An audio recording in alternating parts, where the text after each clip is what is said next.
उच्च विद्यालय सह इंटर कॉलेज बड़कागांव का छात्र हूँ। हमारे समूह सदस्य का नाम सतीश कुमार एवं मार्गदर्शक शिक्षक का नाम सुजीत कुमार सिंह, जो कि अयोध्या सनातन धर्म उच्च विद्यालय सह इंटर कॉलेज बड़कागांव से हम अपने परियोजना का नेतृत्व करने के लिए आए हैं। हमारे परियोजना का मुख्य विषय मानवीय गतिविधियों का पर्यावरण पर पड़ने वाले प्रभाव, उप विषय फसल में पारिस्थितिक कारकों का प्रभाव एवं हमारे परियोजना का शीर्षक है फसल में लगने वाले कीट के प्रकोप को कम करना।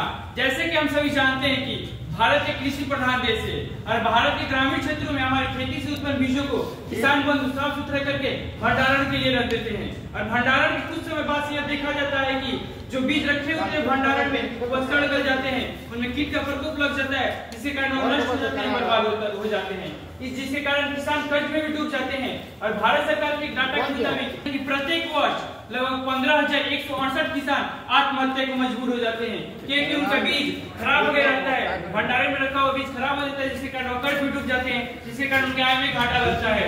इसे रोकने के लिए हमने एक साधारण सोलर ड्रायर का निर्माण किए हैं, जिसकी सहायता से हमने बीज को कम समय में और पूर्णतः शुष्क या अर्थात नमीयुक्त बना सकते हैं, जिसमें रखे हुए बीज लंबे समय तक भंडारण करके रखा जा सकता है। इसके लिए हमने सर्वप्रथम गेहूं के बीज के साथ कुछ प्रयोग किया। हमने 500 ग्राम गेहूं के बीज को लिया और 500 ग्राम गेहूं के बीज को सोलर ड्रायर के अंदर सुखाया एवं 500 ग्राम गेहूं के बीज को बिना सुखाए हुए भंडारण के लिए रखा। हमने 1 महीने तक इस गेहूं के बीज को भंडारण करके रखा और 1 महीने पश्चात हमने देखा कि जो बीज हमने सोलर ड्रायर के अंदर सुखा करके रखा हुआ था वह पूर्णतः सुरक्षित, पूर्णतः नमीयुक्त, कीट रहित था। लेकिन जो बीज को हमने सोलर ड्रायर में नहीं सुखाया था अर्थात बिना सुखाए हुए रखा था, उसमें हमने देखा कि उसमें कीट का प्रकोप लग गया है अर्थात वो खराब हो चुका है। जिसमें हमने 500 ग्राम गेहूं के बीज को रखा था और सोलर ड्रायर में रखे गेहूं के बीज से जब हमने 1 महीने बाद वजन लिया तो वह 500 ग्राम का 500 ग्राम ही था। लेकिन जो बीज हमने नहीं सुखाया था उसे रखा था, 1 महीने पश्चात हमने उसका वजन लिया तो उसका वजन 430 ग्राम था अर्थात 70 ग्राम वजन की कमी हुई थी। इस तरह हम कह सकते हैं कि जो बीज था उसमें कीट का प्रकोप लग गया था और ये जब बीज जो सोलर ड्रायर में सुखाया हुआ है वह अंकुरित भी हो सकता था, उसे पुनः बोया भी जा सकता था।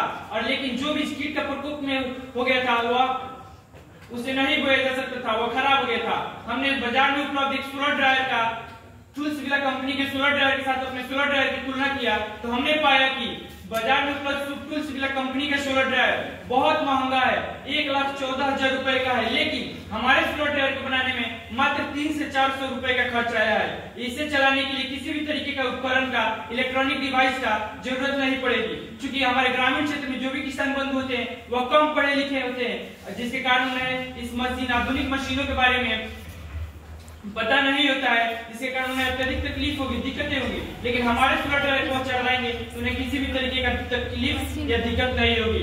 इसी के साथ हमारे भविष्य में यह प्रयत्न होगा कि कुछ ऐसा रूपांतरण किया जाए ताकि वह और कम खर्च लगे और सभी किसानों को आसानी से उपलब्ध कराया जा सके। इसके साथ ही मैं उन सभी साथियों को, शिक्षकों को धन्यवाद ज्ञापित करना चाहूंगा जिन्होंने हमारे इस प्रयोग में किसी भी तरीके का सहयोग किया है। जय जवान जय किसान। और इसमें मैंने लकड़ी को लिया है और अंदर मैंने काला रंग को से रंगा है, क्योंकि हम जानते हैं कि काला रंग जो होता है वो लाइट को ज़्यादा एब्जॉर्ब करता है और शोषित करता है, जिसके कारण इसके अंदर का तापमान में वृद्धि होगा। और इस तापमान को मापने के लिए हमने ये एक थर्मामीटर, लैबोरेट्रिकल थर्मामीटर होता है, हमने उसी से मापा है। और फिर से इसके अंदर हमने जाली रखा है ताकि इसमें आसानी से इसमें बीज रख कर अंदर सुखाया जा सके। और जब इसमें जो नमी रहेगा बीज में वो वाष्प बन करके उड़ेगा ऊपर, पानी है तो वाष्प बन करके ऊपर निकलेगा। तो इसके लिए हमने साइड में देख सकते हैं, साइड में छोटे छोटे छिद्र रखे हैं ताकि इसके अंदर का तापमान सही रहे, नियत रहे, जिसके कारण ये बीज जले नहीं, यह पुनः अंकुरित के लिए भी तैयार हो सके। और सर ये कुछ ऐसे बीज है जिसे हमने बिना सुखाए हुए रखा था, जिसमें सर देख सकते हैं कि कीट का प्रकोप भी लग गया है, घुन भी गया है, घुना गया है। और ये से हम नहीं घुना है, इसे आप देख सकते हैं।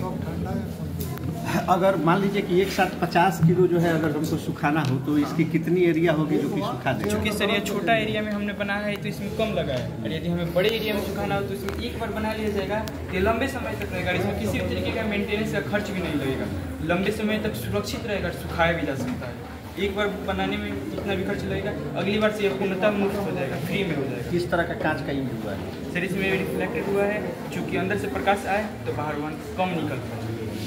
कौन सा ही आपका सिंपल जो ग्लास होता है, कांच। Plain mirror? हाँ प्लेन मिरर। Yes sir. तो नीचे काला से जो है उसको हाँ, ताकि अंदर लाइट आए। अब मान लीजिए कि बीज जब गर्मी पड़ता है तो पड़ने के बाद जो है वो गर्म होने के बाद जो है जैसे ही उसका हीट सोर्स खत्म होगा तो फिर वो वेपोराइज होता है और वेपोराइज होगा तो ये वेपर को निकलने का कहीं जगह है। ये से यहाँ पे साइड में इसलिए छोटा छोटा छिद्र लगा है ताकि इसके सहायता से अंदर थोड़ा बहुत हवा। अगर वो नहीं किए रहते तो क्या होता है? यदि नहीं किए रहते तो ऊपर से पूरा वाष्प जो होता है उसका एक लेयर बन जाता है, जिसके कारण पुनः पानी जो ठंडा होता है तो अंदर नीचे की ओर गिरता है, जिसके कारण नीचे में गिरता है, इससे कोई लाभ नहीं होगा। इसलिए सर हम इस छिद्र को लगाए। जो है नमी आता फिर उसमें सड़न की समस्या फिर वो सड़ जाता है। बहुत अच्छा।